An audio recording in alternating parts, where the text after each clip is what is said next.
hitting you hard, baby. Hitting you very, very hard every single week. Tell you about some hitting hard right now. We are about ready to find out what hitting hard is all about. As we see a couple of up-and-comers that are looking forward to making their statement here in the NWWA. I'm talking about Steamin' Jimmy Freeman making his way to the ring right now. Not the biggest man, but one of the toughest pound for pound that you'll find in that ring. Hey, you're absolutely right, Bulldog. It looks like Jimmy Freeman is sporting some new gear here. He's got on some, what are those, some spandex? I'll tell you, that maybe leaving a little for your imagination there, Cedric, I don't know. But I will tell you this, though. Jimmy Freeman, though, has got to be feeling like he's on fire. His last couple of weeks here in the NWWA have proven that he is ready and willing to take on all comers. Tonight, the man from Korea, the man they call Amugi, is going to be joining us. Hey, Amugi, we know about Amugi, that ninja-style wrestling that he can put on and put down any opponent in the NWWA. Very talented. Steamin' Jimmy Freeman with the new attire and all, which I used to wear some things like this back in the day. We won't go that far about it, talk too much about that, but we will talk about it. Was that the day of Methuselah or something like that, or, you know, maybe somewhere in Noah's Ark? It may have been that far back. I'm not really sure. Yeah, probably so. You're probably right. But right now, look at Amugi. Hey, that's a man that's ready to go. Every single time he steps in the ring, you better watch out because he will hit you with that ninja style. And tough is what it's all about. Jimmy Freeman wants competition. Amugi has demanded competition every time he stepped in that ring here in NWWA. And tonight, no exception. You're going to take a look. And he is lightning fast. Lightning fast. Absolutely.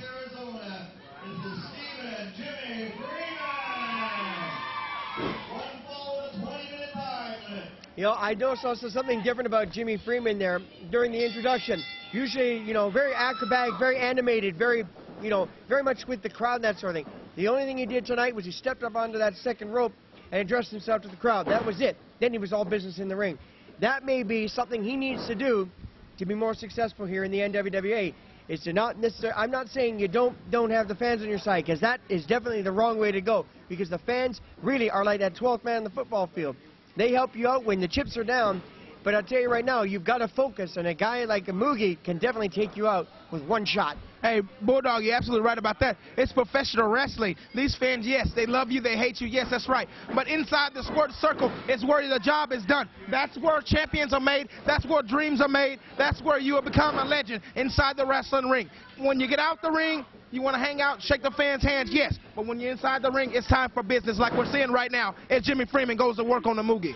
As he goes to that sidearm drag, takes him down to the mat there. A couple of crisscross to start things off as Freeman showing a little bit of speed. Does he get a haircut too, I think, maybe? You know, he's got some new style there on the hair this week. Yeah, somebody told me he went down to Q's Corner Barber Shop. Eugene hooked him up down there. I'm not familiar with him, but maybe you can give me a little insight on him a little later. Is he the one that does yours as well, or what? Yeah, he's the one that does my, you know, give me my $7,000 hairdo you see right now before you. A little bit off the top there, a little off the sides, a little bit off the cuff, I don't know. Yeah, I'm trying to grow an afro. You're doing well. As Amugi up and over, Freeman leapfrog, oh, step side, but Amugi deep arm drag takes him down. I think for Freeman, I think that leapfrog there caught him a little bit off balance, and he was looking back, and that's when Amugi hooked him up there with that arm drag. Yeah, that arm drag could be very devastating. You could actually blow an elbow out that way. Now, unfortunately, when scooping the slam there, Amugi still hung into that arm there, so Freeman wasn't able to get that full slam, and Amugi able to take him back over with another arm drag again, gets 2 count.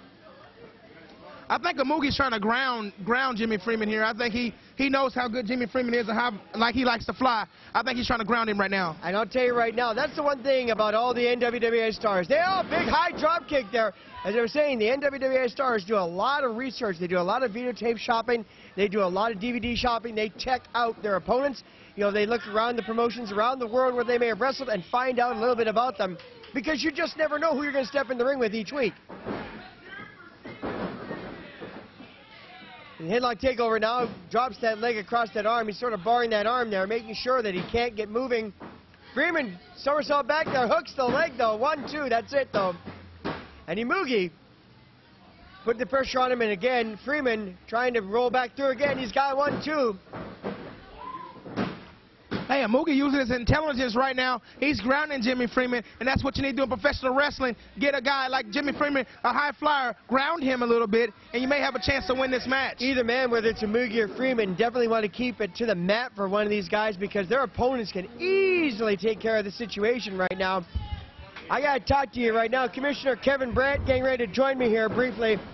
Commissioner, I got to talk to you a little bit about what's going on here in the NWWA. Obviously, you know, we got that big show coming up.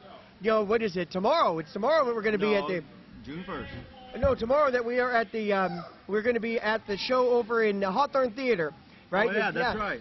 I forgot about that. You know, next each and every week, you know, we just keep... You know, I swear, the Cedric's going to have the calendar. Oh, a big airplane spin, though. And both men are dazed. And I just made arrangements that I'm having the Metal and Mayhem, right? Yes, you but are. There's people that like other kind of music. So I'm having Rap and Wrestling on June 29th at Rock and Roll Pizza. Oh, my goodness. And not only... What?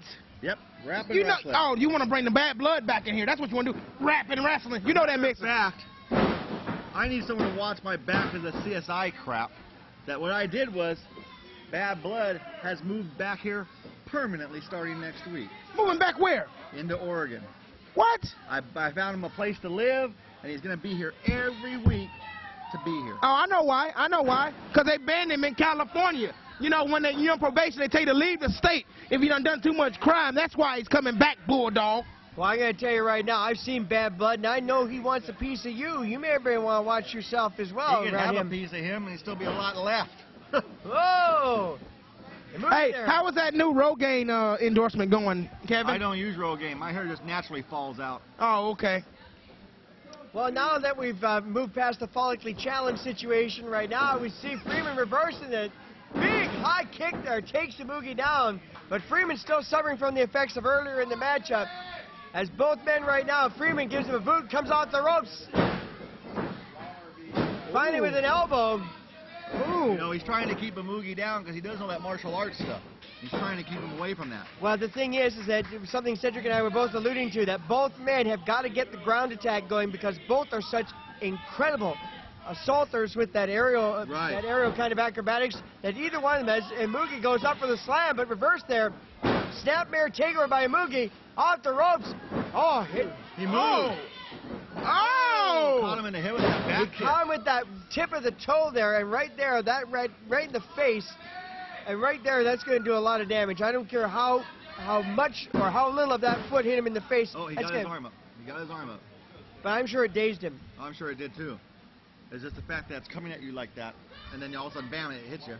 He's falling apart. Well, his gi is falling apart there, and referee Chris getting that out of the way there. That could be used as a weapon, yes, but I don't think Amugi will do that. No, these guys are straight up wrestling.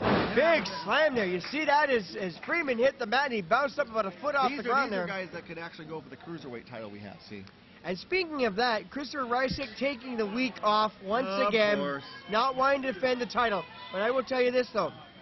Later on tonight, there'll be a couple of wrestlers out here that want to take a shot at that light heavyweight title, and one of them is going to get a shot tomorrow night at the Hawthorne Theater. Brainbuster. That's going to be something else with the Sandman and Gary the Pitbull.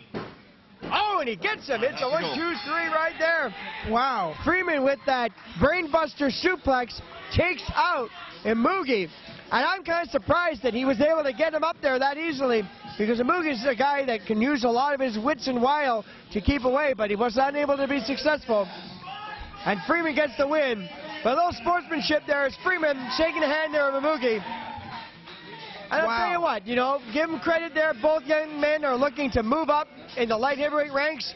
Amugi bowing to Freeman. Well, that's a real show of sportsmanship and respect. Freeman, though, gets the win. And he's looking to move up that ladder, especially for that NWWA Light Heavyweight title currently held by the Ideal Reflection, Christopher Rysick. By the way, we got more wrestling action than you can shake a stick at. So you join us. Stick around. Get yourself some salty snacks and that soft drink. We'll be right back with more NWWA Wrestling for the Fight Factory.